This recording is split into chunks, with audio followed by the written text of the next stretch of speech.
চলো ক্লাসটা শুরু করি। আধুনিক পদার্থবিজ্ঞানের সূচনা। এখান থেকে সিকিউ টাইপটা কিরকম হয়? যদিও সিকিউ টপিক অনেকগুলাই আছে, তবুও এইচএসসি তে মেইনলি যেই দুইটা জায়গা থেকে ফোকাস করে সিকিউ টপিক হয় সেটা হচ্ছে আইনস্টাইনের আপেক্ষিক তত্ত্ব আর একটা হচ্ছে ফটোতড়িৎ ক্রিয়া। ঠিক আছে, আমরা এই দুইটা টপিকের সিকিউ গুলা এই ক্লাসে কমপ্লিট করব। ঠিক আছে, তো সবার আগে দেখি আইনস্টাইনের আপেক্ষিক তত্ত্ব। আপেক্ষিক তত্ত্বে আইনস্টাইন কি বলছে? আপেক্ষিক তত্ত্বের মধ্যে যে সংজ্ঞাটা আছে সেটা হচ্ছে স্থান, মানে জায়গা, সময়, ভর, কোনো কিছুই নির্দিষ্ট নয়, সবগুলো হচ্ছে আপেক্ষিক। এখন এখানে বলছে যে কোনো কিছু নির্দিষ্ট নয়, সবগুলো আপেক্ষিকের মানে কি? তুমি যদি এক্সাম্পলটা ধরো, দেখো পৃথিবীটা ঘুরতেছে, আমরা পৃথিবীর উপরে আছি, ঠিক আছে, আবার সূর্যটাও ঘুর। এখন তুমি যদি পৃথিবীর উপরে ধরো, তুমি স্কুলে দাঁড়ায় আছো, স্কুলে একটা ক্লাসে দাঁড়ায় আছো, দেখতেছো তোমার বন্ধু স্কুল মাঠে আছে। এখন তুমি ভাবতে পারো তোমার বন্ধু কিন্তু এখানে স্থির আছে, আদতে কিন্তু সবাই ঘুরতেছে, কোনো কিছু কিন্তু এখানে স্থির নাই। ঠিক আছে, এই যে ব্যাপারটা আছে, তোমার যে ভুল ভ্রান্তিটা আছে, তুমি যে চিন্তাটা করতেছো, এটা তুমি চিরায়ত বলবিদ্যার সংজ্ঞা অনুসারে আপেক্ষিক তত্ত্বটা চিরায়ত বলবিদ্যার বিপরীতে কাজ করে। ঠিক আছে, এই যেই গতির যেই চিন্তাধারা, যে পার্থক্যটা, এটাই আপেক্ষিকতা। ঠিক আছে, আইনস্টাইনের তো। এখন তোমাদের একটা ফেমাস ফটো দেখাই, এই মিমটা হয়তো তোমরা অনেকে দেখে থাকবে ফেসবুকে। তো এটা একটা ফেমাস মুভির একটা স্ক্রিনশট। এটার ডিটেলসটা আমরা একটু পরেই জানবো, এখন অনেকে জয়েন দিতেছে। আচ্ছা, এই যে মিমটা আমি শো করছি, এটা কি সবাই দেখতে পাইতেছ? কেউ একজন ভয়েসে বলো তো দেখি। ওকে, আমরা ক্লাসে চলে যাই। আমাদের এই চ্যাপ্টারে সিকিউ টপিক ছিল দুইটা, আমরা আজকে কমপ্লিট করব, আপেক্ষিক তত্ত্ব আর ফটোতড়িৎ ক্রিয়া। তো আপেক্ষিক তত্ত্বটা কি ছিল? এই মহাবিশ্বের কোনো কিছুই নির্দিষ্ট নয়, মানে পরম নয়, সবগুলো হচ্ছে আপেক্ষিক, মানে একটার সাপেক্ষে আরেকটা পরিবর্তনশীল। তো এটা ছিল আমার আইনস্টাইনের আপেক্ষিক তত্ত্ব। এখন এই আপেক্ষিক তত্ত্বের মধ্যে কি কি আমাদের এই চ্যাপ্টারে আছে? আমরা আপেক্ষিক তত্ত্বের কাজগুলো করছি সময় নিয়ে, দৈর্ঘ্য নিয়ে আর ভর নিয়ে। এই চ্যাপ্টারে সময়ের যে আপেক্ষিকতা আছে, দৈর্ঘ্যের যে আপেক্ষিকতা আছে, ভরের যে আপেক্ষিকতা আছে, এই তিনটা আপেক্ষিকতার উপর ডিপেন্ড করে আইনস্টাইনের তিনটা ফেমাস সূত্র আছে। ঠিক আছে, সেই সূত্রের দিকে আমরা যাব। আগে ফার্স্ট অফ অল আমরা টপিক ওয়াইজ সময়ের আপেক্ষিকতাটা থেকে কোন টার্মটা আসে সেটা আমরা দেখবো, সেটা হচ্ছে কাল দীর্ঘায়ু। ঠিক আছে, তো সময়ের আপেক্ষিকতা থেকে যে আমার টার্মটা আসে সেটা হচ্ছে কাল দীর্ঘায়ু, এটাকে ইংলিশে বলে টাইম ডায়ালেশন। আচ্ছা, এখন টাইম ডায়ালেশনটা আসলে কি? তোমাকে যদি থিওরিটিক্যাল সংজ্ঞা দেয়, তাহলে কোন পর্যবেক্ষকের সাপেক্ষে গতিশীল অবস্থায় সংঘটিত দুটি ঘটনার মধ্যে কাল ব্যবধান ওই পর্যবেক্ষকের সাপেক্ষে নিশ্চল অবস্থায় সংঘটিত ওই একই ঘটনাদ্বয়ের মধ্যবর্তী কাল ব্যবধান। এখন যদি তোমাকে এটাকে প্র্যাকটিক্যাল এক্সাম্পল দিই, ধরো তোমার একটা ফ্রেন্ড রকেটে, ঠিক আছে, তোমার একটা ফ্রেন্ড, এটা হচ্ছে, সরি রকেটটা আঁকা ভুল হয়েছে আর কি, রকেট তো উপরের দিকে যাবে, ভালো করে এঁকে দিই। আচ্ছা, তোমার একটা ফ্রেন্ড রকেটে আছে, চাঁদে যাবে, ঠিক আছে, আর তুমি আছো পৃথিবীতে। এখন রকেটের যাইতেছে, রকেটটা নিয়ার টু লাইট ভেলোসিটিতে আছে, আলোর বেগের কাছাকাছি আছে, রকেটটা চলতেছে। তো তোমার বন্ধু যখন রকেটের ভিতরে আছে, তখন সে একটা ঘটনা পর্যবেক্ষণ করলো। সে রকেটের ভিতরে দেখলো যে একটা পাখি তোমার রকেটের ভিতরে কি করতেছে, এক সাইড থেকে আরেকটা সাইডে গেল, রকেটের এক প্রান্ত থেকে আরেক প্রান্তে একটা পাখি গেল। মানে ধরো সাপোজ করে একটা পাখি নিয়ে গেছে, অথবা কোনো একটা ঘটনা ঘটছে, ঠিক আছে, যেই ঘটনা তোমার রকেটে থাকা বন্ধুর সাপেক্ষে হয়েছে মাত্র 2 মিনিটে।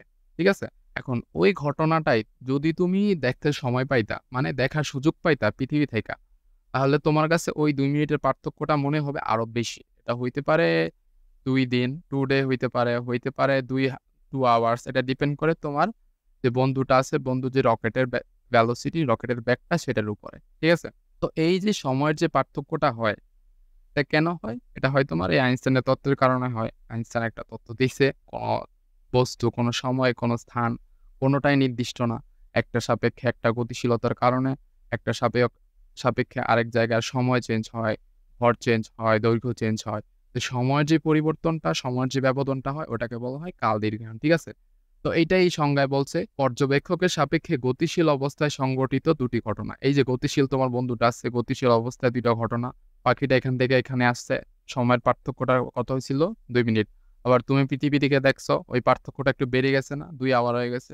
এই 2 ঘন্টা আর 2 মিনিটের মধ্যে যে পার্থক্যটা, এটাই হচ্ছে কাল দীর্ঘায়ন, মানে সময়টা বেড়ে গেছে। কোথায় বেড়ে গেছে? তুমি যে পর্যবেক্ষক নিশ্চল অবস্থায় আছো, স্থির অবস্থায় আছো, পৃথিবীতে স্থির অবস্থায় আছো, তোমার এই সময়ের যে পার্থক্যটা আছে তোমার বন্ধু, এটা হচ্ছে কাল দীর্ঘায়ন। ঠিক আছে, এখন এখানে যে ডিরেক্ট সূত্রটা আছে, সূত্রটা এখানে দেওয়া হয়েছে। এখানে টি নট, মানে এই টি নটটা কি আর টিটা কি, এখানে সুন্দর মতো লেখা আছে।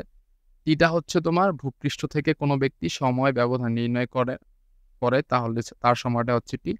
আর টি নটটা কি? টি নটটা হইতেছে গতিশীল অবস্থায়, মানে রকেটে যে প্রকৃতপক্ষে সময়টা অবজার্ভ করবে, তার সময়টা হচ্ছে টি নট। এখন তুমি আরেকটা পারফেক্ট এক্সাম্পল ধরো, তুমি আর তোমার বন্ধু, ঠিক আছে, দুইজনের বয়স হচ্ছে 20 বছর।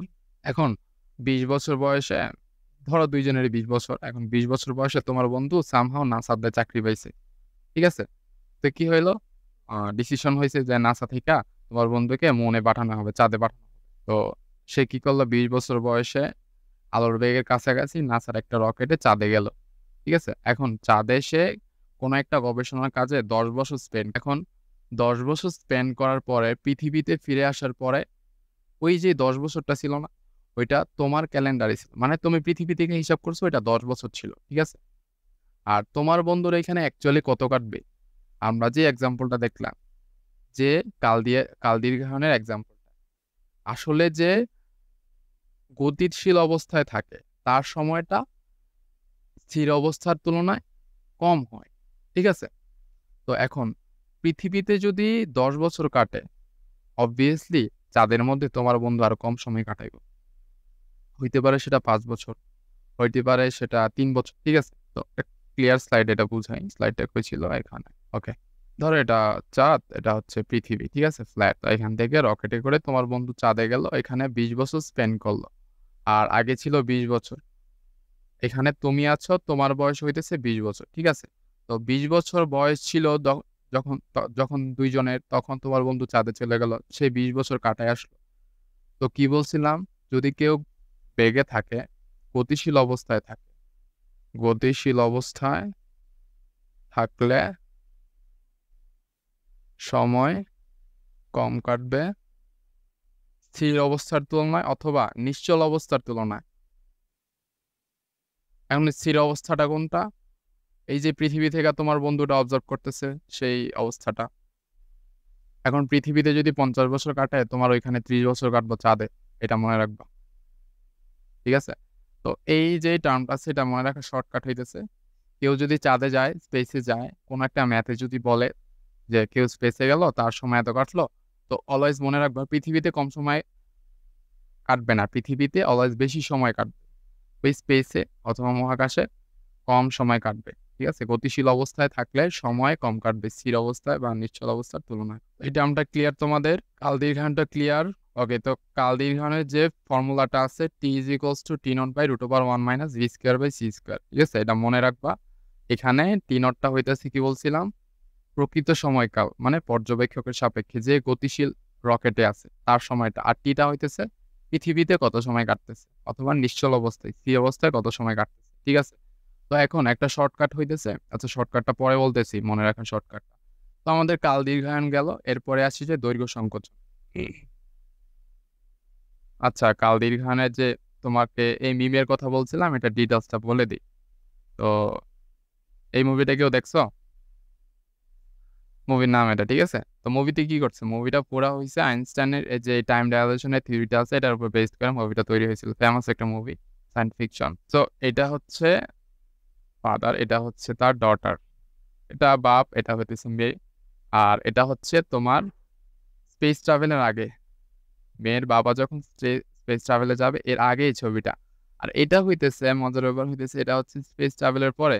সেম, এটা হচ্ছে বাপ, এটা হচ্ছে মেয়ে। কিভাবে হলো এটা? ওই যে তোমার বন্ধু যে রকেটে গেল, রকেটে করে চাঁদে গেল, চাঁদে যাওয়ার পরে তোমার বন্ধুর ওইখানে কম সময় কাটলো না? তো ওই এক্সাম্পলটা তোমাকে যদি দেখাই, খেয়াল করে, এখানে তোমার বন্ধু চাঁদে গিয়ে 20 বছর কাটাইছে। ঠিক আছে? ওই 20 বছরটা হিসাব করছো তুমি। তোমার বয়স হইব কত? 20 প্লাস 20 40। তোমার অ্যাকচুয়াল বয়স পৃথিবীতে 40 হয়ে গেছে। কিন্তু তুমি যে 20 বছর কাটাইছো চাঁদে, তো এর কম কাটছে। অ্যাকচুয়ালি চাঁদে হইতে পারে সেটা 10 বছর কাটছে, হইতে পারে 5 বছর, হইতে পারে 25, তোমার 15 বছর। মানে পৃথিবী থেকে কম সময়টা চাঁদে কাটছে অথবা মহাকাশে কাটছে। ঠিক আছে? তো তোমার বন্ধুর অ্যাকচুয়াল বয়স কত হইব? যদি আমি 15 বছর ধরি, তাহলে তোমার বন্ধুর বয়স হইব 35 বছর। ঠিক আছে? তো এই থিওরিটাই কাজ করছে এইখান। ঠিক আছে? দেখো, সো টাইমটা এতই পার্থক্য ছিল যে এই ইন্টারস্টেলার মুভির, যে মেয়েটার বাবা যখন স্পেসে প্রায় 2 মাস সময় কাটাইছে, তো মেয়ের এদিকে পৃথিবীতে প্রায় তোমার 40-50 বছর কেটে গেছে, আরো বেশি কেটে গেছে, 60-70 বছর। ঠিক আছে? তো এই যে টাইমের যে গ্যাপটা, এই গ্যাপটা হইতেছে তোমার টাইম ডাইলেশন। ঠিক আছে? এই ছবি দুইটার মধ্যে তুমি দেখতে। আচ্ছা, এখানে একটা ম্যাথ আছে, দেখ কি বলছে এখানে। একজন মহাশূন্যচারী 30 বছর বয়সে 2.4 10⁸ মিটার পার সেকেন্ড বেগে গতিশীল মহাশূন্যযানে চড়ে ছায়াপথ অনুসন্ধান করেন। 50 বছর পর পৃথিবীর পঞ্জিকায় মানে পৃথিবীর ক্যালেন্ডার ওয়াইজ সে 50 বছর অতিক্রম করার পরে ফিরে আসলো। মহাশূন্যচারীর কাছে তার বয়স তখন কত হবে?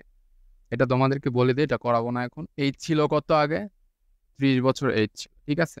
সো রকেটের ব্যাগ কত ছিল? v = 2.4 10⁸ metre per. আচ্ছা, এখন পৃথিবীতে যদি 50 বছর কাটে তাহলে অবভিয়াসলি মহাকাশে আরো কম কাটবে, ঠিক আছে। পৃথিবীতে 50 বছর কাটে, তো পৃথিবীর সময়টাকে কি বলছিলাম? t = 50 years. তো অ্যাকচুয়াল টাইম তোমাকে t0 বের করতে হবে, ঠিক আছে। ফর্মুলা কি?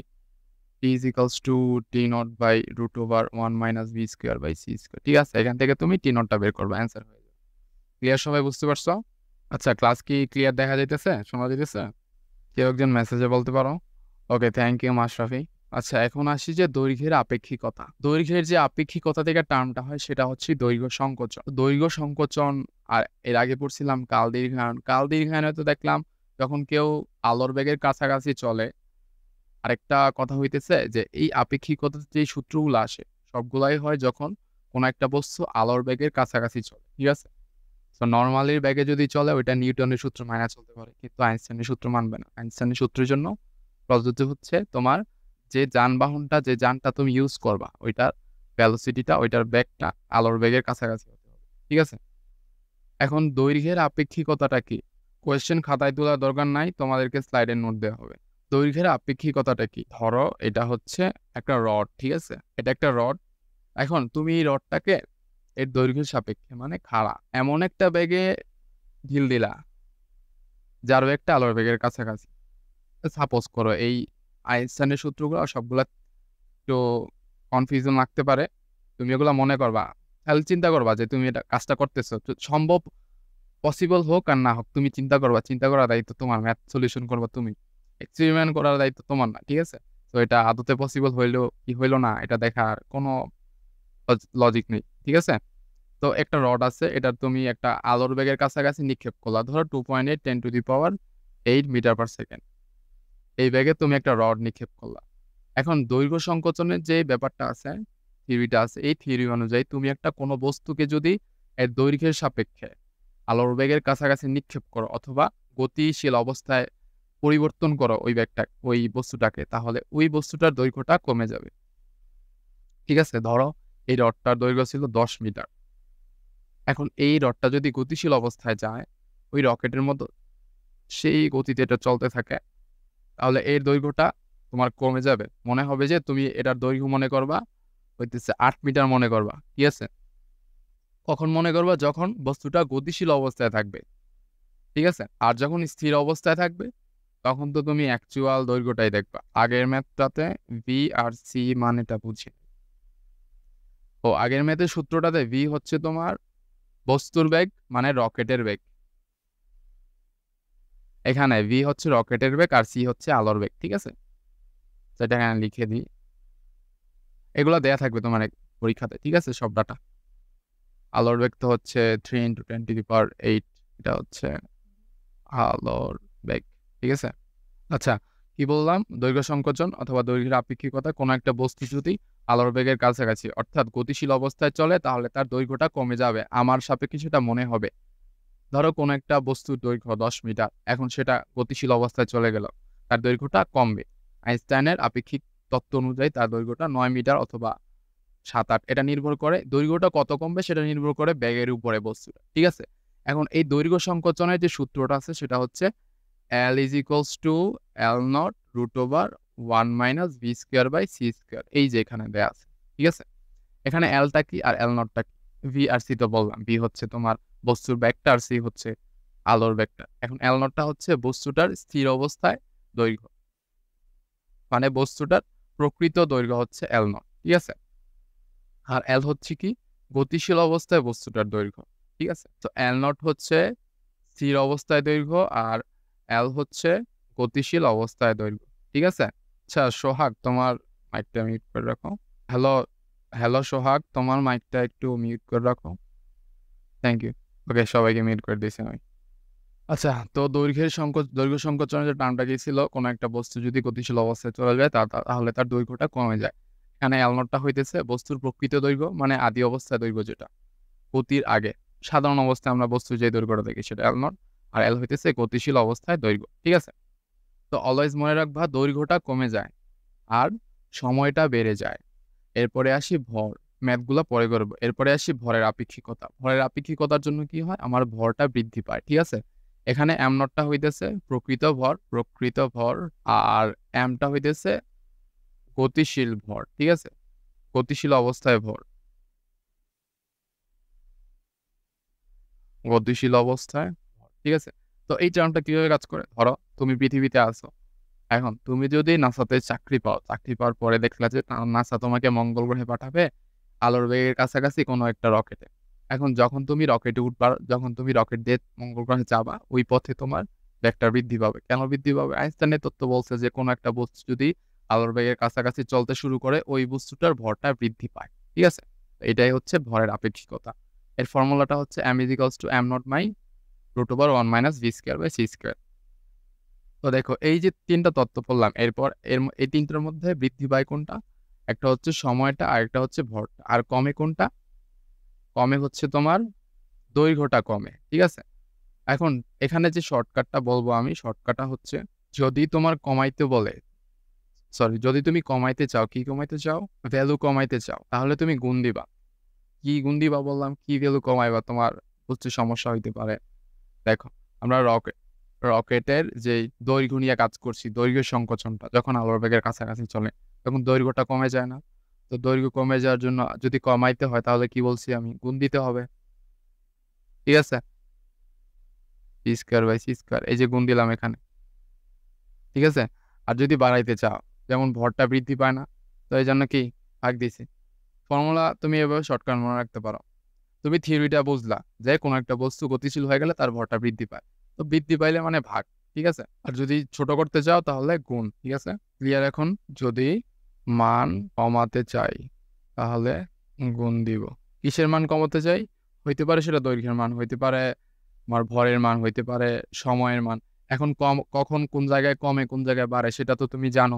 পৃথিবীতে সময়টা বেশি থাকে আর মহাকাশে সময়টা কম হয়। আর পৃথিবীতে ভরটা কম থাকে, মহাকাশে ভরটা বেশি থাকে। এরপরে পৃথিবীতে দৈর্ঘ্যটা কম থাকে, দৈর্ঘ্যটা বেশি থাকে, মহাকাশে দৈর্ঘ্যটা কম। এরপরে চলো একটা ম্যাথে যাই। অনেকক্ষণ তো থিওরি করলাম, এই ম্যাথটা দেখি। একটা রকেটের দৈর্ঘ্য পৃথিবীতে হচ্ছে 100 মিটার। যখন এটা উঠছিল তখন পৃথিবীতে অবস্থিত একজন লোক এর দৈর্ঘ্য 99 মিটার লক্ষ্য করলেন।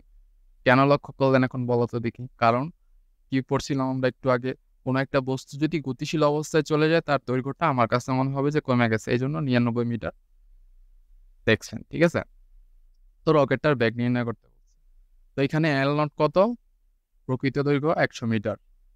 এল কত? গতিশীল অবস্থায় 99 মিটার। কি বের করতে বলছে? রকেটের বেগ ভি বের করতে বলছে। ফর্মুলা তো জানি আমি, L = L0 √1 - v²/c²। এখান থেকে আমার ভিটা বের করতে হবে। আশা করি এটা পারবা সবাই। তবু একটু লিখে দিই এখানে। তো এখান থেকে তোমার ভি এর ভ্যালু আসে L²/L0² 1 - c। ঠিক আছে? আশা করি আমার ক্যালকুলেশনটা ঠিক আছে, ভুলও হইতে পারে। তোমরা এটা করো বাসায়। ঠিক আছে? তো এরপরে নেক্সট ম্যাথে যদি যাই, আচ্ছা এটা হচ্ছে অ্যাকচুয়াল ম্যাথ, এইচএসসি স্ট্যান্ডার্ড আর কি, এইচএসসিতে আসছে, চট্টগ্রাম বোর্ডে হয়তো। কি বলছে এখানে? আচ্ছা কোয়েশ্চেনটা পড়ি আগে। মহাশূন্য জানে আকমলের ভর নির্ণয় করো। তো এটা তুমি মহাশূন্য জানে, তুমি এটা পড়া বাদে বুঝতে পারবা, যেহেতু মহাশূন্য জানে বলছে না, তার মানে কি ভরটা বৃদ্ধি পাবে। ঠিক আছে? এখন দেখি আকমলের ভর 55 কেজি, আর তার যে মহাশূন্য যানের ব্যাগ কত ছিল, 2.4 10⁸ মিটার/সেকেন্ড। এখন ভরটা যেহেতু বৃদ্ধি পাবে, ফর্মুলা কি, m = m0/√1 - v²/c²। এখানে m নট এর ভ্যালু কত? 55 কেজি। আর ভি এর ভ্যালু হচ্ছে এটা, আর সি এর ভ্যালু হচ্ছে কত? 3 × 10⁸। ঠিক আছে? স্কোয়ার হবে তো এখানে, আচ্ছা পুরোটার উপরে স্কোয়ার দিয়ে দিই। এটা ক্যালকুলেশন করলে দেখবা ভ্যালুটা তোমার 55 থেকে বেশি আসছে। ঠিক আছে? এটা অ্যান্সার হবে। আচ্ছা এরপরের ম্যাথটা কি বলছে? উদ্দীপকে দুই ভাইয়ের বর্তমান বয়স সমান থাকবে কি না। দেখো এখানে বলছে যে আকমলের ভর হচ্ছে 55 কেজি, ভর নিয়ে আমাদের কোনো কাজ নাই। এখন বলছে যে বয়স 40 বছর, সে এত বেগে গতিশীল মহাশূন্যযানে চড়ে ছায়াপথ অনুসন্ধানে গেল। তার যমজ ভাই তাজমলের বয়স যখন 80 বছর, দেখো যমজ ভাইয়ের বয়স কিন্তু সেম হয়, এটা বলে দেয় নাই। তো তার যমজ ভাই ছিল আরেকটা, তার বয়সও 40 বছর ছিল। এখন বলছে যে তাজমলের বয়স যখন 40 বছর হলো তখন আকমল পৃথিবীতে ফিরে আসলো। তাহলে দেখো তো তাদের আদি বয়স কত ছিল। শুরুতে দুইজনের বয়স ছিল 40 বছর, যমজ ভাইয়ের পরবর্তী বয়স কত বলছে, 80 বছর। ঠিক আছে, তো এই সময়টা কই কাটছে, যমজ ভাই তো পৃথিবীতেই ছিল, তাহলে পৃথিবীতে কত সময় কাটছে, পৃথিবীতে কাটছে 40 বছর। তো পৃথিবীর সময়টাকে আমরা কি ধরি, কত কাটলো, 40 বছর। ঠিক আছে, আর আমাদের বের করতে হবে কি, মহাকাশে আকমল কত সময় কাটালো। ঠিক আছে, টি নট ইকুয়ালস টু হোয়াট। তো এই যে পৃথিবীতে তোমার 40 বছর কাটলো, মহাকাশে কতটুকু সময় কাটলো এটা বের করবো। ঠিক আছে, তো আকমলের বয়স ছিল 40 বছর, সে 40 বছর বয়সে মহাশূন্যযানে মহাকাশে ভ্রমণ করলো কোনো একটা কাজে। তো সে যে ভ্রমণটা করলো ওই ভ্রমণকালটা দেখা গেল পৃথিবীতে 40 বছর কেটে গেছে। তো পৃথিবীতে 40 বছর কাটার পরে তার যমজ ভাইয়ের বয়স হয়েছে কত, 80 বছর। এখন আমরা পৃথিবীর 40 বছরের জন্য দেখবো যে মহাকাশে কত বছর কাটছে, এরপরে ওই বছরটার সাথে আমরা আকমলের বয়সের যোগ দিলে আমরা আকমলের প্রকৃত বয়সটা পাবো। ঠিক আছে, তো এটা আমি ম্যাথমেটিক্যালি করে দেখাই তোমাদের। আচ্ছা, এখন সূত্রটা কি ছিল, T equals to T naught by root over 1 minus V square by C square. এখন এখানে তুমি শর্টকাটটা ইউজ করতে পারো। শর্টকাটটা হইতেছে মহাকাশে কি বলছিলাম, মহাকাশে সময়টা কম কাটবে না, পৃথিবীতে 40 বছর কাটছে, তাহলে মহাকাশে অবভিয়াসলি সময়টা কম কাটবে। তো সময় কম কাটার জন্য কি বলছিলাম, কি দিতে হয়, গুণ দিতে হয়। মহাকাশের সময়টা কি ছিল, টি নট। তো এই যে গুণের শর্টকাটটা আসছে, গুণ হয়েছে না, এইটা আর এটা গুণ হয়েছে। ঠিক আছে, তো টি কত ছিল, পৃথিবীতে কত সময় কাটছে, 40 বছর কাটছে, 1 মাইনাস, আচ্ছা এটার ভ্যালুটা কত হয়, 2.8 10 টু দি পাওয়ার 8। আচ্ছা এই ভ্যালুগুলো আমি লিখতেছি অ্যাজিউম করে, আমি এটা ক্যালকুলেশন করতেছি না। ধরো এটার ভ্যালু আসতেছে তোমার 40 ইন্টু সামথিং, ধরো এইটা আসতেছে 30 বছর। ঠিক আছে, এটা হচ্ছে অ্যাজিউম করা, ধরলাম আর কি একটা বয়স, যেহেতু বয়সটা কমে এখন ক্যালকুলেটর নিলে টাইমটা ওয়েস্ট হবে। সো আমি পাইলাম যে পৃথিবীতে 40 বছর কাটার জন্য মহাকাশে কাটছে 30 বছর। তো আকমলের এখন বর্তমান বয়স কত, বছর কাটাইছে কত, 30 বছর, টোটাল হয়েছে কত, 70 বছর। কিন্তু তার যমজ ভাইয়ের কত বছর কাটছে, যমজ ভাইয়ের বয়স কত, 80 বছর। দেখছো কিভাবে টাইমটা কমে যায় যে ভ্রমণ করে। তো এই ম্যাথটা ক্লিয়ার হয়েছে সবার, বলো তো দেখি এই ম্যাথটা ক্লিয়ার নাকি, যমজ ভাইয়ের ম্যাথটা। তো এখন হইতেছে ভর শক্তি সম্পর্ক, এটা হয়তো তোমরা পড়ে আসছো, না পড়ে আসতে পারো। এটা হচ্ছে আইনস্টাইনের ভর শক্তি সম্পর্ক। এটা এতটুকুই জানো যে is equals to M C square. E হচ্ছে কি আর সি হচ্ছে কি, ই হচ্ছে তোমার শক্তি, কিসের শক্তি, কোনো বস্তু যদি লাইট পার্টিকেলের ভেলোসিটিতে চলে, সরি কোনো বস্তুর ধরো ভর হচ্ছে 2 কেজি, তো 2 কেজি ভরের জন্য কোনো বস্তুর জন্য ভর শক্তি কত হবে, এম কত, 2 কেজি, সি কত, 3 ইন্টু 10⁸। এটা হচ্ছে বস্তুর জন্য শক্তি। আইনস্টাইন বলছে কোনো একটা বস্তুর ভর শক্তি হিসেবে কাজ করে। এই যে সম্পর্কটা আসছে কোন তত্ত্ব থেকে আসছে, সেটা হচ্ছে আইনস্টাইন তত্ত্ব থেকে আসছে। আইনস্টাইন বলছে কোনো একটা ভর, যে কোনো একটা বস্তুর ভর শক্তি হিসেবে কাজ করে, ওই শক্তিটার ফর্মুলা কি, is equals to MC square. ঠিক আছে, তো এখন আমাদের আপেক্ষিক তত্ত্বে যে 3টা টার্ম ছিল, টাইম ডাইলেশন, লেন্থ কন্ট্রাকশন, আর হচ্ছে যে ইনক্রিজ অফ মাস। ঠিক আছে, আমাদের দৈর্ঘ্য কাল দীর্ঘায়ন, দৈর্ঘ্য সংকোচন, ভর বৃদ্ধি, 3টা টার্ম। আর যদি প্রবলেম থাকে এখন বলতে পারো। আচ্ছা, আমাদের আপেক্ষিক দৈর্ঘ্য ছিল এল, এই যে, আর এল নট হচ্ছে প্রকৃত দৈর্ঘ্য। ঠিক আছে, চলো নেক্সট টপিক হচ্ছে আমাদের ফটোতড়িৎ ক্রিয়া। একটু ফাস্ট অ্যান্ড ফরওয়ার্ড করবো, এটা টপিকটা ছোটই, আমরা থিওরিটা ভালো করে বুঝবো, ম্যাথটা একটা ম্যাথ করাবো যদি দেখি টাইম পাই কিনা। ফটোতড়িৎ ক্রিয়াটা কি, আচ্ছা এটা একটা তোমাদের এক্সাম্পল দিয়ে আগে এক্সাম্পলটা থিওরিটা বলে নিই। কোনো একটা ধাতব পৃষ্ঠের উপরে যদি তুমি উচ্চ কম্পাঙ্ক বিশিষ্ট আলোকরশ্মি আপতিত করো, তাহলে ওই ধাতব পৃষ্ঠটা থেকে তোমার ইলেকট্রন নিঃসৃত হইব। এই যে সিস্টেমটা আছে এই পুরো সিস্টেমটাকে বলা হয় ফটোতড়িৎ ক্রিয়া। এটা হচ্ছে একটা মেটাল, ধরতে পারো কপার মেটাল। এখন এখানে তুমি লাইট দিলা, ঠিক আছে, টর্চ লাইট ধরলা দিলা, এখন টর্চ লাইটের কম্পাঙ্ক তো কম হইতে পারে। তো ধরো এমন একটা কম্পাঙ্ক দিলা যার ফ্রিকোয়েন্সি কম্পাঙ্ক অনেক বেশি। ওই লাইটটা দেওয়ার পরে এই কপার থেকে এই ইলেকট্রন বের হইলো, ঠিক আছে, ইলেকট্রন বের হইলো। এই যে পুরো সিস্টেমটা এটাকে বলা হয় ফটোতড়িৎ ক্রিয়া। এখন এটাকে যদি তোমাকে আমি একটা এক্সাম্পল দিয়ে বুঝাই, হ্যাঁ, এই যে এখানে এই বস্তুটা আছে, এই বস্তুটার ওজন হচ্ছে 10 নিউটন, ঠিক আছে, বস্তুটার ওজন 10 নিউটন। এখন তুমি বস্তুটাকে 20 নিউটনে ঠেলতেছো, তাহলে বস্তুটা সামনে যাবে না? সামনে যাবে কত নিউটনে? ধরো এখানে কোনো ঘর্ষণ নাই। তুমি ছোটবেলায় যে চিন্তাধারা নিয়ে থাকতা, ওই চিন্তাধারা নিয়ে এই ম্যাথটা তুমি কল্পনা করো। তুমি 10 নিউটনে কোনো একটা বস্তুকে ঠেলতেছো, সরি 20 নিউটনে কোনো একটা বস্তুকে ঠেলতেছো, বস্তুর ওজন 10 নিউটন, তাহলে 10 নিউটন কাটাকাটি যাবে, সামনে যাবে কত নিউটনে? সামনে যাবে 10 নিউটন, ঠিক আছে। এখন ধরো তুমি বস্তুটার ওজন হচ্ছে 10 নিউটন, কিন্তু তুমি ঠেলতেছো 5 নিউটন, বস্তুটা কি সামনে যাবে? কখনোই সামনে যাবে না, ঠিক আছে। তো ফটোতড়িৎ ক্রিয়ার জন্য এইরকম কেন এক্সাম্পলটা দিলাম? ফটোতড়িৎ ক্রিয়াতে ঘটনাটা কি ঘটে? ফটোতড়িৎ ক্রিয়াতে হচ্ছে তোমার এটা হচ্ছে একটা মেটাল, ঠিক আছে। এখন এই মেটালের উপর তুমি তো আলো দাও নাকি? মেটালের উপরে আলো দিবা, এরপরে এখান থেকে ইলেকট্রন নিঃসৃত হইবে নাকি? ইলেকট্রন যে নিঃসৃত হইবে এর একটা ব্যাগ আছে না? ওই ব্যাগটাকে তুমি ভি ধরলা। ওই ইলেকট্রনের ব্যাগের জন্য একটা গতিশক্তি থাকে না? এটা হচ্ছে কি হাফ এম ভি স্কোয়ার। এটা কোন গতিশক্তি? ইলেকট্রনটা যে বের হইব ওই গতিশক্তিটা হইতেছে এটা। এরপরে এখানে কিন্তু যখন মেটালটা তুমি এর আলো দেওয়ার আগের অবস্থায় থাকে, তখন কিন্তু এখানে মেটালের যে ইলেকট্রনগুলো আছে, ইলেকট্রনগুলো কিন্তু এখানে মুক্ত হিসেবে থাকে, কিন্তু এখানে তো অবশ্যই ইলেকট্রনগুলা এই যে মেটালটা আছে ধাতুটার সাথে একটা আকর্ষণ বলে ক্রিয়া করে, মানে আকর্ষণ বলে ওখানে উপস্থিত থাকে। তোমাকে যে এখানে বললাম কই এক্সাম্পলটা, আচ্ছা এই যে বস্তুটার ওজনটা তুমি যে 20 নিউটনে এখানে ধাক্কা দিতেছো, অলরেডি কিন্তু এখানে 10 নিউটন বস্তুটার ওজনটাই নিচে কাজ করতেছে। ওজনটা ক্রস হওয়ার পরেই কিন্তু বস্তুটা সামনে যাইব। তো এই তড়িৎ ক্রিয়ার জন্য সেম, তুমি যে এখানে আলো দিতেছো, আলো দিলেই যে সাথে সাথে তোমার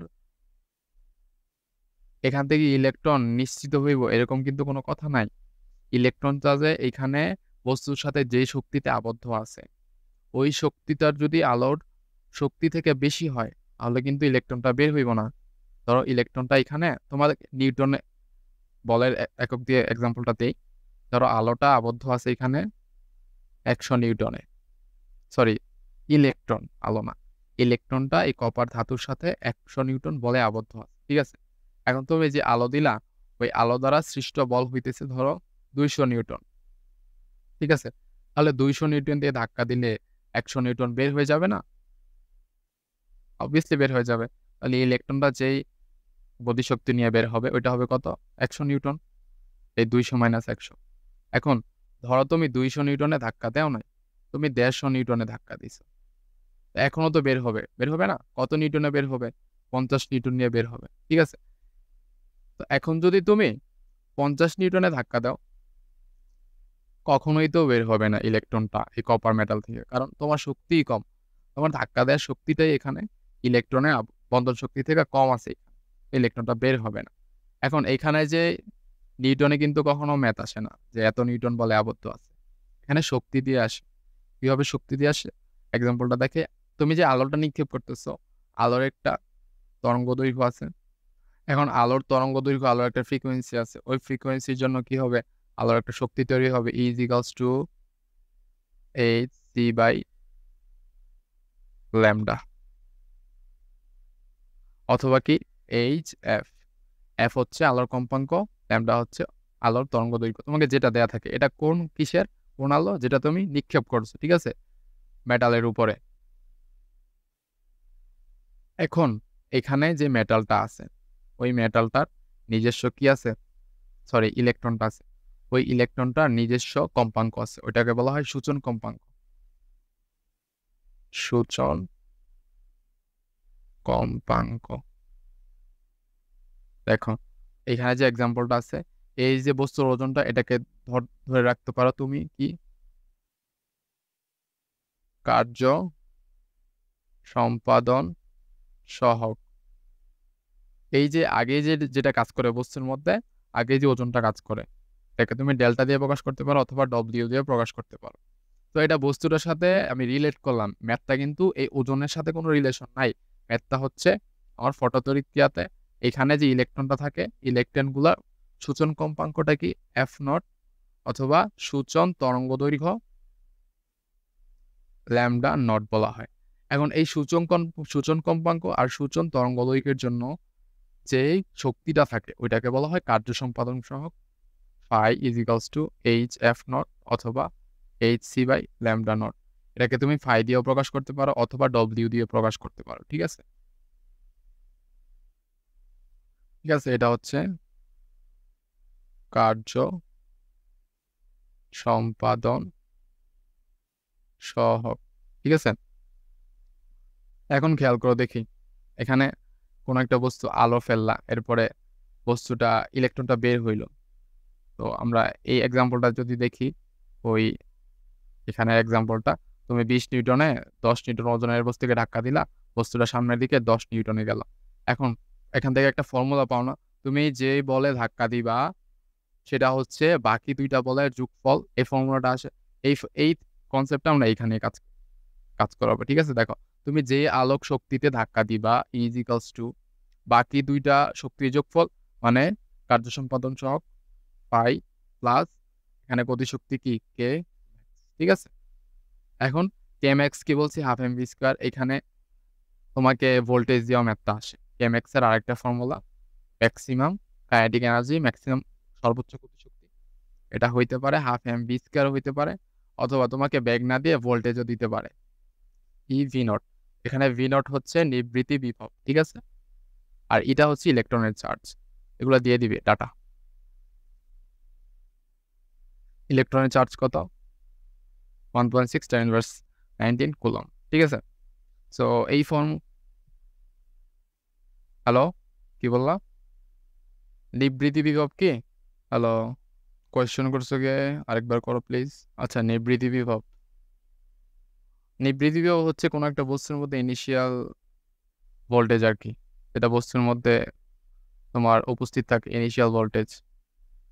নিবৃত্তি বিভবের ডিটেলস না জানলেও তোমার চলবে, আর যদি ডিটেলস জানার বেশি দরকার হয় তাহলে গুগল সার্চ করে ফেলবা, হয়ে গেছে নিবৃত্তি বিভব। এই টার্মটা আমাদের বেশি দরকার হয় না, এটা একটা সংজ্ঞাই দরকার হয়, ক নম্বরে আসে। ঠিক আছে, নিবৃত্তি বিভব কি? নিবৃত্তি বিভব হচ্ছে তোমার প্রলেপযুক্ত পাতের একটি নির্দিষ্ট বিভব। ঠিক আছে, সো ফর্মুলাটা গেল আমাদের ইজ ইকুয়ালস টু ই মানে আলোক শক্তি, যে আলোটা আমি ফেলতেছি, আর ফাই মানে হচ্ছে কার্য সম্পাদন সহগ, যেটা বস্তুর মেটালের উপর ইলেকট্রনের যে শক্তিটা থাকে এটা, আর কেএমএক্স হচ্ছে আমার সর্বোচ্চ গতিশক্তি। ঠিক আছে, এখন আমি ম্যাথে আসি ডিরেক্ট, আর 10 মিনিট আছে হয়তো। এখানে কি বলছে? নিলয় সিজিয়াম ধাতুর পাতে 4 × 10⁻⁷ মিটার তরঙ্গ দৈর্ঘ্যে আলো আপতিত করে ফটোতড়িৎ ক্রিয়ার পরীক্ষণ চালনা করছে। সে নিবৃত্তি বিভবের মান পেল 2 ভোল্ট। পরবর্তীতে সে 6 × 10⁻⁷ মিটার তরঙ্গ দৈর্ঘ্যের লাল আলো ব্যবহার করে। আচ্ছা, কোয়েশ্চেনটা কি বলছে? উদ্দীপক অনুসারে ফটো ইলেকট্রনের সর্বোচ্চ গতিবেগ চাইছে। সর্বোচ্চ গতিবেগ কি? কে ম্যাক্স। ঠিক আছে, কেএমএক্স এর ফর্মুলা কি ছিল? কেএমএক্স এর দুইটা ফর্মুলা বলছিল, এটা হচ্ছে হাফ এম ভি স্কোয়ার, আর একটা ছিল কি ই ভি নট। এখানে আমাদের বিভব দেয়া আছে না, সর্বোচ্চ গতিবেগ চাইছে এখানে, আমাদের এখানে নিবৃত্তি বিভব দেয়া আছে। তো আমরা জানি কি KMX is equals to E V naught. এখানে ভি নট কত দেয়া? 2 ভোল্ট। আবার কেএমএক্স এর ফর্মুলা জানি half M V max square. E এর ভ্যালু জানি আমি 1.6 10⁻⁹ কুলম। এরপরে আমি এম এর মান জানি, ইলেকট্রনের ভর 9.1 10⁻31 কেজি। তো আমি এম জানি, ই জানি, ভি নট জানি, ভি নট হচ্ছে 2 ভোল্ট। তাহলে আমার বের করতে হবে কি ভি ম্যাক্সটা, তুমি এটা বের করে ফেলবা। ঠিক আছে, তো এই ক্যালকুলেশনটা পারবা আশা করি। এরপরের ম্যাথটা যদি দেখি, কি বলছে? লাল আলো ব্যবহার করায় ফটোতড়িৎ প্রবাহ ঘটবে কি না। আচ্ছা, ফটোতড়িৎ প্রবাহ ঘটবে কি না এটা কিভাবে করবা? আমার এই যে ফটো তড়িৎ ক্রিয়ার ম্যাথটা সিস্টেমটা ছিল, পুরো সিস্টেমটা। এই যে এখানে যদি ইলেকট্রন নিঃসৃত হয়, ঠিক আছে, আমার আলো ফেলার পরে যদি নিশ্চিত হয় তাহলে পুরো সিস্টেমটা বলবা যে এখানে ফটোতড়িৎ ক্রিয়া ঘটছে।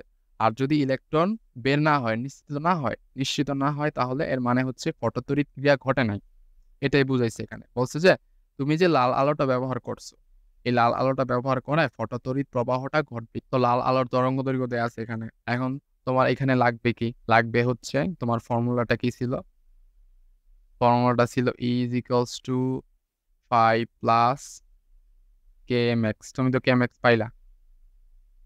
এখন তোমাকে দেখতে হবে যদি লাল আলোর শক্তি কার্য সম্পাদন সহগ থেকে বেশি হয় তাহলে এখানে তোমার ফটোতড়িৎ ক্রিয়াটা সম্পন্ন হবে। ঠিক আছে, তোমার এখন এখানে কার্য সম্পাদন সহগটা লাগবে। তো আমরা kmx তো বের করছি, গ নম্বরে কার্য সম্পাদন সহগটা বের করি। এখান পরে স্লাইডে যদি যাই, ফর্মুলাটা কি ছিল? E = 5 plus kmax। তো আমার এখানে লাগবে phi = E মাইনাস kmax। ই কত? hc/λ। এটা ধরো kmx এর যে ভ্যালুটা সেটা আমরা পাইছি, তোমার একটা ভ্যালু এজিউম করে নিলাম। kmx এটা বের করতে পারবা তুমি। ধরলা যে 5 × 10⁻, আচ্ছা সামথিং একটা ভ্যালু ধরলাম। সিজিয়াম ধাতুর পাতে এত তরঙ্গ দৈর্ঘ্যের আলো আপতিত করে ফটোতড়িৎ ক্রিয়ার পরীক্ষণ পরিচালনা করছে। মানে ঘটনাটা ঘটছে, ওই ঘটনাটা ঘটার জন্য আমি কি বের করছি? কার্য সম্পাদন সহগ বের করছি। এখন ওই কার্য সম্পাদন সহগের সাথে আমি লাল আলোর শক্তির তুলনা করব। তো লাল আলোর শক্তি কি? E = hc/λ আর। তো hc এর ভ্যালু বসাইলাম, ল্যামডা বসাইলাম 6.8, tan−1 7, h কত? 6.63, 6.626, tan−1 34 × 3 × 10⁸। ঠিক আছে, তো এই ভ্যালুটা আমার আসবে হচ্ছে ক্যালকুলেশন করার পরে। আচ্ছা দুইটার অ্যাকচুয়াল ভ্যালু আমি লিখে দিই, 2.9 × 10⁻19, ঠিক আছে, জুল। আর এটা আসে তোমার 1.9 × 10⁻19। এখন দেখো তো কার্য সম্পাদন সহগ থেকে লাল আলো শক্তি বেশি আসছে না? কার্য সম্পাদন সহগ থেকে হেয়ার তোমার phi < E red, মানে লাল আলোর শক্তি থেকে কার্য সম্পাদন সহগটা ছোট। এর মানে কি? ফটোতড়িৎ ক্রিয়া ঘটবে অথবা সংঘটিত হবে। ঠিক আছে, আশা করি ম্যাথটা বুঝছো সবাই। কোয়েশ্চেন আছে কারো এখানে এই ম্যাথে? বলো দেখি। ওকে ঠিক আছে, নেক্সট ম্যাথটা বলে দিই।